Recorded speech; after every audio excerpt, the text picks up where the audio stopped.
പക്ഷെ ആ ചിരിയിൽ കണ്ണുനീർ ഒളിഞ്ഞിരുന്നു.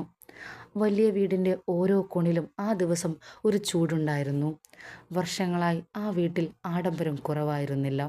പക്ഷെ അന്നത്തെ ആ ഭംഗി ഒന്ന് വേറെ തന്നെയായിരുന്നു.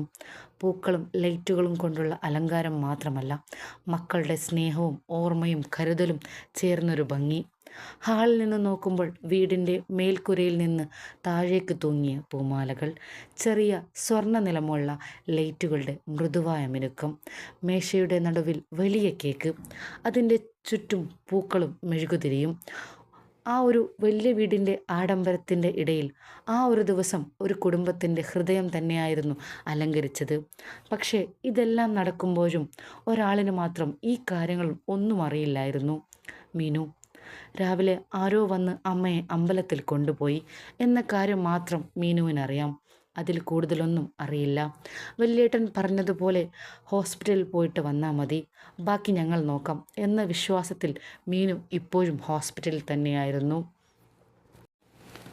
അതുകൊണ്ട് തന്നെ അമ്മയെ ജയ് പുറത്തു കൊണ്ടുപോയതെന്താണെന്നും വീട്ടിൽ ഇത്രയും വലിയ ഒരുക്കങ്ങൾ നടക്കുന്നതെന്നും ഇതിൽ ജയ്യുടെ പ്ലാൻ തന്നെയാണെന്ന സത്യവും ഇപ്പോഴും മീനുവിന് അറിയില്ല. അവൾ ഹോസ്പിറ്റലിൽ നിന്ന് മടങ്ങി വരുമ്പോൾ ആ വീട്ടിൽ എന്താണ് കാത്തിരിക്കുന്നതെന്ന് പോലും മീനുവിന് മനസ്സിലായിട്ടില്ല.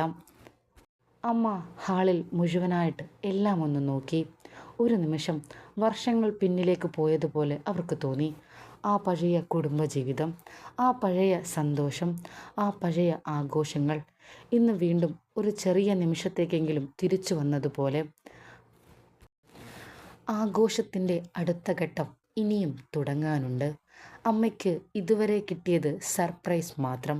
പക്ഷെ ആ രാത്രി യഥാർത്ഥ വഴിത്തിരിവ് ഇനിയും ആ വീട്ടിലേക്ക് എത്തിയിട്ടില്ല. കാത്തിരിക്കുക പുതിയൊരു വ്യക്തിയുടെ എൻട്രിക്ക് വേണ്ടി. ഈ ഭാഗം ഇഷ്ടമായാൽ ചാനൽ സബ്സ്ക്രൈബ് ചെയ്യാനും ലൈക്ക് ചെയ്യാനും കമൻറ്റ് ചെയ്യാനും മറക്കരുത്. താങ്ക്